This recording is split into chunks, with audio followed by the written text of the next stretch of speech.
Assalamualaikum warahmatullahi wabarakatuh. Bertemu dengan saya kembali, Abdul Muhi ya. Jadi untuk hari ini saya akan menjelaskan apa itu asam lambung, GERD and anxiety, dan bagaimana cara mengobatinya. Untuk asam lambung seperti apa, dan untuk anxiety juga seperti apa. Oke, kita masuk ke bahasan yang pertama. Untuk mengobati asam lambung ya, atau dengan disebut dengan penyakit dispepsia. Dispepsia ini terbagi dua ya.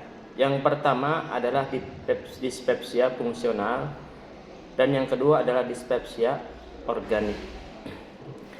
Dispepsia fungsional itu kalau kita memeriksakan ke suatu rumah sakit ya, kalau kita mengadakan pemeriksaan baik untuk bagian luar atau bagian dalam, ketika dicek atau di USG atau di ultrasonografi itu sama sekali tidak ada penyakitnya, tidak diketahui asal dari mana penyakitnya. Yang jelas penyakitnya tidak ada radang apapun ya, jadi hanya dapat dirasakan saja. Sedangkan untuk dispepsia organik ini jelas ada radang di usus atau di bagian lambung, atau lebih tepatnya di dalam lambung, seperti ada peradangan ya. Bagaimana cara merasakannya? Kok bisa gitu kan? Tidak ada penyakitnya namun bisa merasakan sakitnya. Untuk dispepsia fungsional ini semua terjadi dari pemikiran atau terjadi dari pikiran Anda. Kalau pikiran Anda sedang cemas, sedang seperti apa, pasti itu dapat terjadi ke tubuh Anda. Sebab pikiran adalah pencernaan kedua dari tubuh. Sebaliknya, jika dispepsia organik itu memiliki peradangan pada bagian metabolisme tubuh kita ya. Seperti adanya infeksi atau adanya sejenis ada luka di dalamnya, atau disebut dengan peradangan. Bagaimana cara mengobatinya? Nah, cara mengobatinya untuk dispepsia fungsional dan dispepsia organik itu kita periksakan ke dokter. Jadi kita di sini berbicara tentang penyakit lambungnya dulu ya. Jadi penyakit lambungnya dulu kita obati secara prosedural atau kita periksakan ke dokter. Nanti anxiety-nya yang bagian kedua saya akan jelaskan ya. Kalau saya kambuh atau yang disebut saya mempunyai penyakit dispepsia fungsional atau organik, saya periksakan ke dokter dan saya jelaskan sedetail mungkin apa yang saya rasakan ya, dari mulai muntah, mual, keringat dingin, kemudian kelayangan, kayak ada asam lambung naik ke kerongkongan, mencekik gitu kan. Saya konsultasikan ke dokter ya, itu. Kemudian yang kedua, silakan konsultasi dengan dokter, dan obatnya pun harus tepat sasaran. Jangan asal-asalan. Biasanya begini, kalau orang yang punya anxiety itu lebih cenderung memiliki hal yang tidak percaya. Seumpamanya kita sakit, kita sakit lambung, dikasihlah omeprazol sama dokter ya.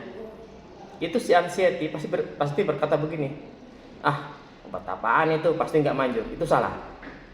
Intinya kita yakin bahwa kita akan sembuh dengan obat apapun, apalagi yang menanganinya adalah ahli di bidangnya, seperti dokter spesialis penyakit dalam. Itu sangat tahu kondisi keadaan tubuh kita ya.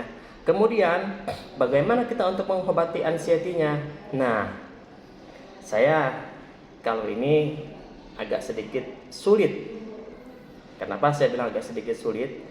Obat semahal apapun, obat semanjur apapun, kalau kita anxiety-nya masih ada, mustahil bisa sembuh ya, mustahil bisa sembuh. Karena anxiety ini adalah salah satu faktor penyebab utama yang membuat lambung kita sakit, khususnya orang yang menderita dispepsia fungsional. Ya, Bagaimana cara mengobatinya? Saya sering berguru ya ke guru-guru saya yang lebih senioritas, atau bisa dibilang youtuber handal yang pernah mengalami penyakit lambung. Sebut saja ya orangnya, Kang Rahimat Jaya Saputra, kemudian siapa lagi, Kang Erik Wibowo ya, kemudian siapa lagi, Kang Abdurrahman yang dari Bandung, kemudian siapa lagi, Kang Mehmet JM ya. Itu adalah orang-orang yang sering memotivasi saya supaya saya bisa sembuh ya. Jadi bagaimana caranya? Caranya yang pertama, silakan sholat berjamaah tepat waktu, atau apabila sebelum masuknya waktu sholat kita sudah di masjid. Dan itu saya rasakan pertama kali sangat tidak enak ya. Baru menginjakan kaki belum wudhu sudah keringat dingin. Silakan sholat 5 waktu berjamaah ya, silakan ya, sholat 5 waktu berjamaah. Kemudian selain sholat 5 waktu berjamaah, silakan baca wirid. Selalu ingat kepada Allah Subhanahu wa Ta'ala ya. Jadi wirid itu adalah pengingat kita kepada Allah Subhanahu wa Ta'ala ya. Saya waktu itu diijazahkan kepada guru saya ya, Ustadz Aang yang dari Cibarusa, silakan baca ini, La ilaha illallah al-malikul haqqul mubin Muhammadur Rasulullah shadiqul wa'dul amin.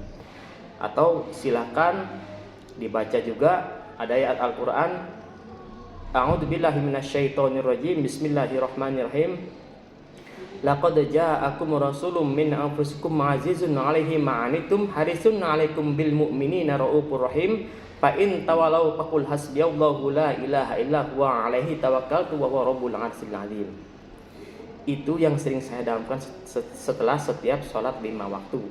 Nah, setelah membaca wirid, jangan lupa membaca ayat Al-Quran ya. Jangan lupa membaca ayat Al-Quran walaupun 1 ayat. Sering-sering saja ya. Sering-sering saja untuk mengobati anxiety-nya. Karena kalau orang penyakit lambung tanpa anxiety ya, seminggu 2 minggu pasti sembuh. Ingat omongan saya, 1 minggu 2 minggu pasti sembuh, itu tanpa anxiety. Tapi orang ketika penyakit lambung ada anxiety-nya, sampai puluhan tahun pun tidak akan sembuh.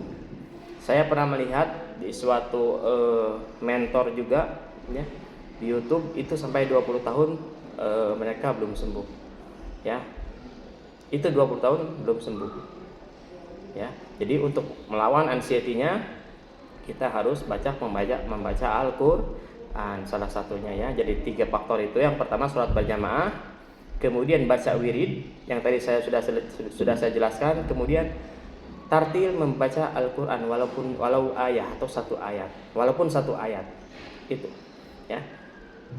Nah, mungkin dari saya cukup di sini saja untuk penjelasan untuk hari ini ya. Jangan lupa like, komen, dan subscribe-nya saya tunggu demi kelancaran video untuk penayangan selanjutnya ya. Saya Abdul Muhi, salam sehat. Assalamualaikum warahmatullahi wabarakatuh.